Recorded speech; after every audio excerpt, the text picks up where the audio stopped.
नमस्कार साथियों, स्वागत है आप सभी का आपके अपने यूट्यूब चैनल कोसी स्टडी पर। तो साथियों, कैसे हैं आप?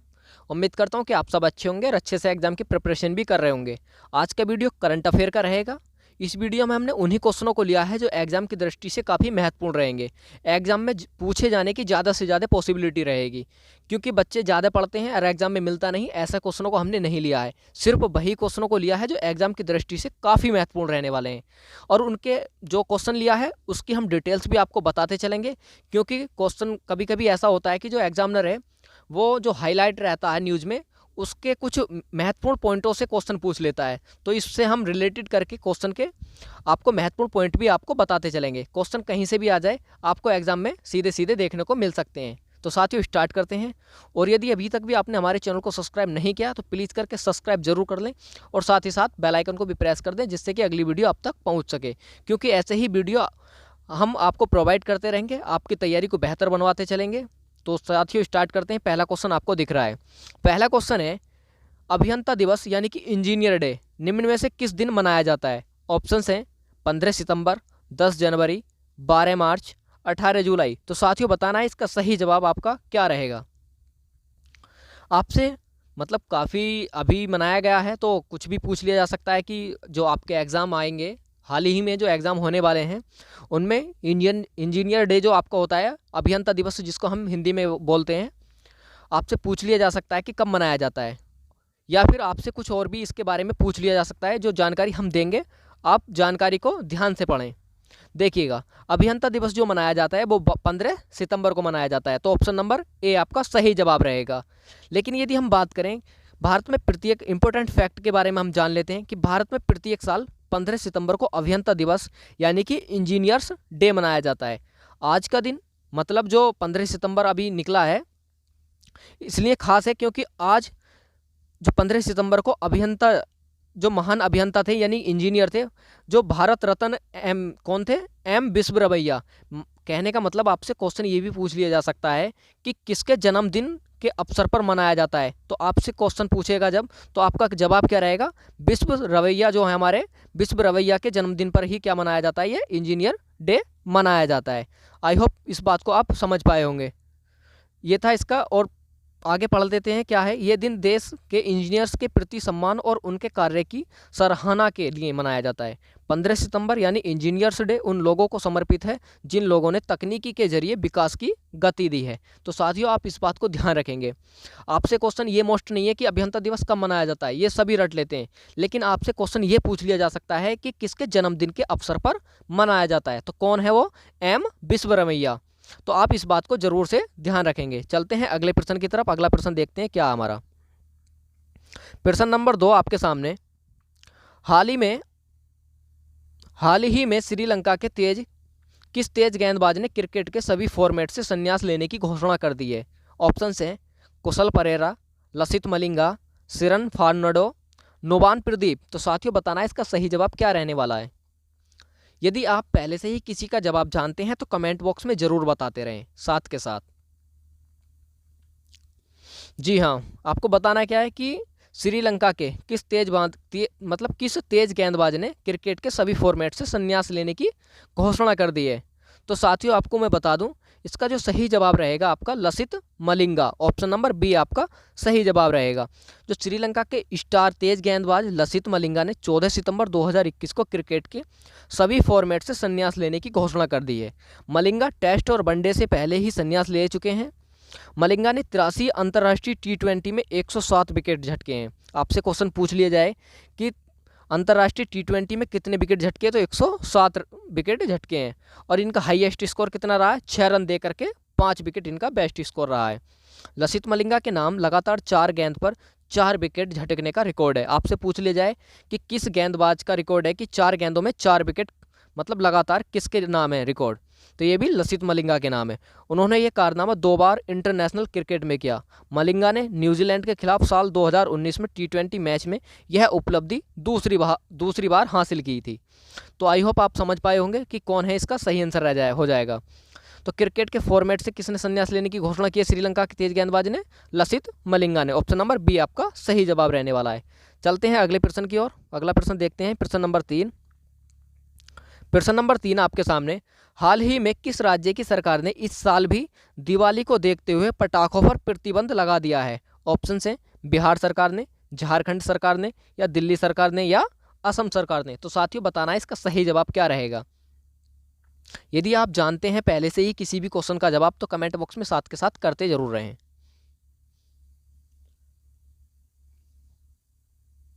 जी हाँ, इसका जो सही जवाब रहेगा वो क्या रहने वाला है, क्योंकि ये क्वेश्चन काफ़ी महत्वपूर्ण रहेगा, क्योंकि आगे आने वाली दिवाली जो आपकी होगी उससे पहले ही क्या कर दिए, घोषणा प्रतिबंध लगा दिया है कि पटाखों पर कोई भी पटाखे नहीं छोड़ पाएगा, उस पर प्रतिबंध लगा दिया है। तो किस सरकार ने? दिल्ली सरकार ने। तो ऑप्शन नंबर सी आपका सही जवाब रहेगा। आप देख पा रहे हैं कि केजरीवाल सरकार ने इस साल भी दिवाली को देखते हुए पटाखों पर प्रतिबंध लगा दिया है। दिल्ली के मुख्यमंत्री अरविंद केजरीवाल ने ट्वीट कर इसकी जानकारी दी। केजरीवाल ने कहा कि पिछले 3 साल से दिवाली के समय दिल्ली के प्रदूषण की खतरनाक स्थिति को देखते हुए पिछले साल की तरह इस बार भी हर प्रकार के पटाखों के भंडार, बिक्री एवं उपयोग पर पूर्ण प्रतिबंध लगाया जा रहा है, जिससे लोगों की ज़िंदगी बचाई जा सके। तो साथियों आप समझ पा रहे होंगे कि क्या जो दिल्ली के सीएम हमारे कौन हैं, अरविंद केजरीवाल। क्वेश्चन पूछ लिया जा सकता है, आप इस बात को भी ध्यान रखेंगे। उन्होंने क्या कर दिया है, पटाखों पर बैन लगा दिया है। तो आप समझ पाए होंगे कि इसका जो सही जवाब था ऑप्शन नंबर सी था, दिल्ली। चलते हैं अगले प्रश्न की तरफ। प्रश्न नंबर 4 आपके सामने। प्रश्न नंबर 4 क्या कह रहा है, दक्षिण कोरिया के प्रतिस्पर्धा आयोग ने मोबाइल ऑपरेटिंग सिस्टम में अपने दबदबे का दुरुपयोग करने को लेकर गूगल पर निम्न में से कितने करोड़ रुपए का जुर्माना लगा दिया है? ऑप्शंस हैं 1005 करोड़ रुपए का, 1105 करोड़ रुपए का, 1805 करोड़ रुपए का, या 1305 करोड़ रुपए का। तो साथियों बताना है इसका सही जवाब क्या रहने वाला है। यदि आप ध्यान से देख पा रहे होंगे तो आंसर आप देखकर भी कर सकते हैं। जी हाँ, क्या है क्वेश्चन, दक्षिण कोरिया के प्रतिस्पर्धा आयोग ने मोबाइल ऑपरेटिंग सिस्टम में अपने दबदबे का दुरुपयोग करने को लेकर के गूगल पर निम्न में से कितने करोड़ रुपए का जुर्माना लगाया है? तो आप देख पा रहे हैं कि दक्षिण कोरिया ने गूगल पर, किसने? दक्षिण कोरिया ने गूगल पर 177 मिलियन डॉलर या करीब 1305 करोड़ रुपए का जुर्माना लगाया है। गूगल पर यह जुर्माना मोबाइल ऑपरेटिंग सिस्टम और ऐप मार्केट में अपने दबदबे का गलत फायदा उठाने के लिए लगाया गया है। हाल में दक्षिण कोरिया में गूगल के एकाधिकार को कम करने के लिए एक बिल पास किया गया था, जो अब कानून बन चुका है। खास बात यह है कि गूगल पर इतना बड़ा जुर्माना इस कानून के लागू होने के तुरंत बाद लगाया गया है। तो साथियों इससे आप देख पा रहे होंगे कि आपका जो सही जवाब रहने वाला है वो 1305 करोड़ रुपए, ऑप्शन नंबर डी आपका सही जवाब रहेगा। क्वेश्चन नंबर 4 का आपका सही जवाब है ऑप्शन डी, 1305 करोड़ रुपए। यदि आपसे पूछ लिया जाए कि दक्षिण कोरिया ने गूगल पर किस आधार पर या किसके लिए जुर्माना लगाया है, तो क्या है, मोबाइल ऑपरेटिंग सिस्टम के लिए। आप समझ पाए होंगे। चलते हैं अगले प्रश्न की तरफ। अगला प्रश्न देखते हैं क्या है। प्रश्न नंबर 5 आपके सामने। हाल ही में जोमैटो है, क्या हमारी एक जो जैसे मान लीजिए क्या है, डिलीवरी वाली हमारी एक कंपनी है, कुछ भी उससे मंगा सकते हैं, जैसे खाना वगैरह होता है। तो किसको फाउंडर ने इस्तीफा दे दिया है, मतलब हाल ही में जोमैटो के किसको फाउंडर ने इस्तीफा दे दिया है? ऑप्शंस हैं गौरव गुप्ता, दीपेंद्र गोयल, महेश अग्रवाल, या रमेश गोयल। तो साथियों बताना इसका सही जवाब क्या रहने वाला है। जोमैटो के जो कौन थे फाउंडर थे, उनको इस्तीफा दिया है, वो किसने दिया है बताना है आपको। जी हाँ, जोमैटो के फाउंडर गौरव गुप्ता ने इस्तीफा दे दिया है। वे कंपनी में सप्लाई डिवीजन के हेड थे। करीब 2 महीने पहले जोमैटो ने खुद को शेयर बाजार में सूचीबद्ध कराया था। कंपनी के आईपीओ में गौरव गुप्ता की बड़ी भूमिका थी। वे साल 2015 में जोमैटो से जुड़े थे। उन्हें साल 2018 में कंपनी का चीफ एग्जीक्यूटिव ऑफिसर COO बनाया गया। गुप्ता ने जोमैटो का न्यूट्रिशन और ग्रोसरी बिजनेस शुरू करने पर फोकस किया था। तो आपका जो सही जवाब रहने वाला है वो कौन सा रह जाएगा, हो जाएगा गौरव गुप्ता। ऑप्शन नंबर ए आपका सही जवाब होगा प्रश्न नंबर 5 का। चलते हैं अगले प्रश्न की तरफ। आई होप इसका आप स्क्रीनशॉट भी ले सकते हैं। प्रश्न नंबर 6 देख पाएंगे आप। प्रश्न नंबर 6 क्या है, राष्ट्रीय अल्पसंख्यक आयोग का अध्यक्ष निम्न में से किसे नियुक्त किया गया है? ऑप्शंस दिए हैं, देख पाएंगे आप। देखिए मैं पूरे दिखा देता हूं। अमिताभ त्यागी, मोहन प्रसाद, इकबाल सिंह लालपुरा, प्रमोद कुमार सिंह।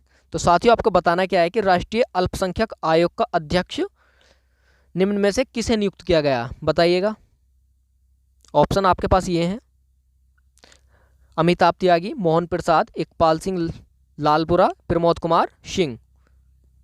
जी हाँ, यदि पहले से ही किसी का जवाब आप जानते हैं तो कमेंट बॉक्स में ज़रूर बताते रहें। देखिएगा, जो पूर्व आईपीएस अधिकारी इकबाल सिंह लालपुरा को राष्ट्रीय अल्पसंख्यक आयोग का नया अध्यक्ष नियुक्त किया गया है। लालपुरा अब तक भाजपा के प्रवक्ता की भूमिका निभा रहे थे और अल्पसंख्यक सिख समुदाय से आते हैं। इससे पहले गोयरुल हसन रिजवी आयोग के अध्यक्ष थे, जिनका कार्यकाल पिछले साल मई में पूरा हो गया था। तो साथियों आपका जो सही जवाब रहने वाला है वो option number C, Iqbal Singh Lalpura. Question क्या था, राष्ट्रीय अल्पसंख्यक आयोग का अध्यक्ष निम्न में से किसे नियुक्त किया गया है? तो किसे नियुक्त किया गया है? इकबाल सिंह लालपुरा को। और पहले कौन थे हमारे, इससे पहले कौन थे? गोयरुल हसन रिजवी। आप देख पा रहे होंगे। जी हाँ, तो ऑप्शन नंबर सी आपका सही जवाब रहेगा। चलते हैं अगले प्रश्न की तरफ। प्रश्न नंबर 7। प्रश्न नंबर 7 क्या कह रहा है कि तमिलनाडु सरकार ने सरकारी नौकरियों में महिलाओं के आरक्षण को 30% से बढ़ाकर निम्न में से कितने प्रतिशत करने की घोषणा की है?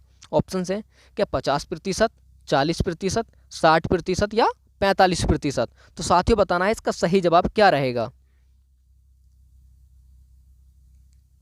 क्वेश्चन नंबर 7 के लिए कमेंट करें क्या इसका सही जवाब रहेगा।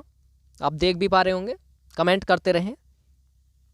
जी हाँ, तमिलनाडु सरकार ने सरकारी नौकरियों में महिलाओं के लिए कोटा जो 30% था पहले, उसे बढ़ा करके 40% कर दिया है। राज्य के वित्त और मानव संसाधन प्रबंधन मंत्री पलानीवेल थियागा राजन ने कहा है कि लैंगिक समानता बदलाव लाने में एक प्रमुख भूमिका निभाएगी और सरकार महिलाओं के लिए नौकरी के कोटे में वृद्धि को लागू करने के लिए आवश्यक संशोधन पेश करेगी। रोजगार एवं प्रशिक्षण विभाग द्वारा उपलब्ध कराए गए 2017-18 के आंकड़ों के अनुसार राज्य सरकार के अंडर टेकिंग और स्थानीय निकायों के 8.8 लाख कर्मचारियों में से 2.92 लाख महिलाएं थीं। तो आई होप आप देख पाए होंगे कि कितनी इसमें महिलाएं थीं, मतलब 8.8 लाख कर्मचारियों में 2.92 लाख क्या थी, महिलाएं थीं। तो इसमें आपका जो सही जवाब रहे वो क्या रहने वाला है? 40%। ऑप्शन नंबर बी आपका सही जवाब रहेगा। जो तमिलनाडु सरकार है उसमें महिलाओं के आरक्षण को 30% से बढ़ा करके 40% कर दिया है। ऑप्शन नंबर बी आपका सही जवाब रहेगा। चलते हैं अगले प्रश्न की तरफ। अगला प्रश्न क्या कह रहा है हमारा?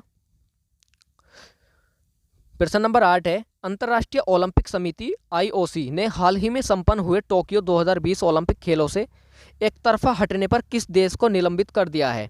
ऑप्शन है चीन, ईरान, उत्तर कोरिया या जापान। तो साथियों बताना इसका सही जवाब क्या रहेगा। बताना क्या है कि अंतर्राष्ट्रीय ओलंपिक समिति ने हाल ही में संपन्न हुए टोक्यो 2020 ओलंपिक खेलों से एक तरफा हटने पर किस देश को निलंबित कर दिया? बिल्कुल हटा दिया है। जी हाँ साथियों, आप देख पाएंगे, देखिएगा, अंतर्राष्ट्रीय ओलंपिक समिति आईओसी ने हाल ही में संपन्न हुए टोक्यो 2020 ओलंपिक खेलों से एक तरफा हटने पर उत्तर कोरिया को निलंबित कर दिया है। आईओसी ने उत्तर कोरिया पर यह भी आरोप लगाया है कि इसने अफगानिस्तान से ओलंपिक समुदाय के लगभग 100 सदस्यों को मानवीय वीजा पर तालिबान नियंत्रित देश छोड़ने में मदद की है। इस पर मतलब क्या आरोप लगाया है कि जो अफगानिस्तान है, अफगानिस्तान से ओलंपिक समुदाय के लगभग 100 सदस्यों को मानवीय वीजा पर तालिबान नियंत्रित देश छोड़ने में भी इसने मदद की है। किसने? उत्तर कोरिया ने। तो आई होप आप समझ पाए होंगे। तो आपका सही जवाब रहने वाला है क्या हो जाएगा? जी हाँ, ऑप्शन नंबर सी, उत्तर कोरिया। प्रश्न नंबर 8 का सही जवाब रहेगा उत्तर कोरिया, ऑप्शन नंबर सी। चलते हैं अगले प्रश्न की तरफ। बहुत ही महत्वपूर्ण प्रश्न था ये, देखिएगा। अगला प्रश्न है प्रश्न नंबर 9, बोल्ड परियोजना किस राज्य से संबंधित है? ऑप्शन है हिमाचल प्रदेश से, उत्तर प्रदेश से, राजस्थान से या इनमें से कोई नहीं। तो साथियों बताना है इसका सही जवाब क्या रहेगा।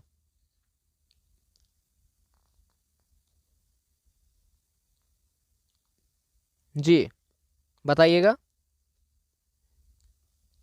जी हाँ, शुष्क व अर्ध शुष्क भूमि क्षेत्रों में बांस आधारित हरित पट्टी यानी कि बंबू बेस्ड ग्रीन पैचेस बनाना सूक्ष्म, लघु और माध्यम उद्यम मंत्रालय के तहत एक शीर्ष संगठन खादी और ग्राम उद्योग आयोग यानी कि KBIC ने मरुस्थलीकरण को कम करने और राजस्थान में जनजातियों की आय और बांस आधारित अर्थव्यवस्था को बढ़ावा देने के लिए 4 जुलाई 2021 को अनोखी परियोजना, क्या नाम है जिसका, बोल्ड, सूखे भू क्षेत्र पर बांस मरुउद्यान, यानी कि बम्बू ओसेसिस ऑन लैंडीज इन, क्या है, लैंड्स इन थ्रू बोल्ड, जिसको हम, इसकी शॉर्ट फॉर्म क्या है, बोल्ड है, इसकी फुल फॉर्म आप देख पा रहे होंगे, bamboo Oasis on lands in through, यानी कि शुरू की है। तो इसमें किस में की है, राजस्थान में। ऑप्शन नंबर सी आपका सही जवाब होगा। बोल्ड परियोजना किस राज्य में संबंधित है, तो राजस्थान से संबंधित है।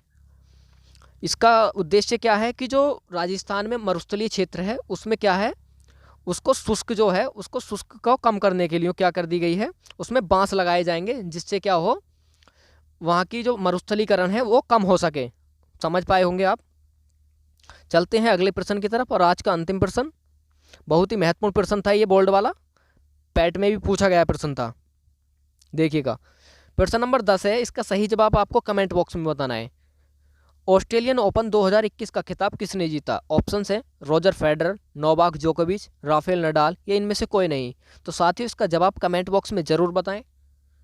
और वीडियो कैसी लगी, वीडियो अच्छी लगी हो तो वीडियो को लाइक करें, अपने दोस्तों में शेयर करें। मिलते हैं अगली वीडियो में बहुत ही अच्छे अच्छे क्वेश्चनों के साथ, जो एग्ज़ाम की दृष्टि से काफ़ी महत्वपूर्ण रहेंगे। ये क्वेश्चन हमने बहुत ही महत्वपूर्ण लिए थे, क्योंकि एग्ज़ाम में आने की ज़्यादा से ज़्यादा इनकी संभावना रहेगी। और मिलते हैं अगली वीडियो में, तब तक के लिए गुड बाय, टेक केयर।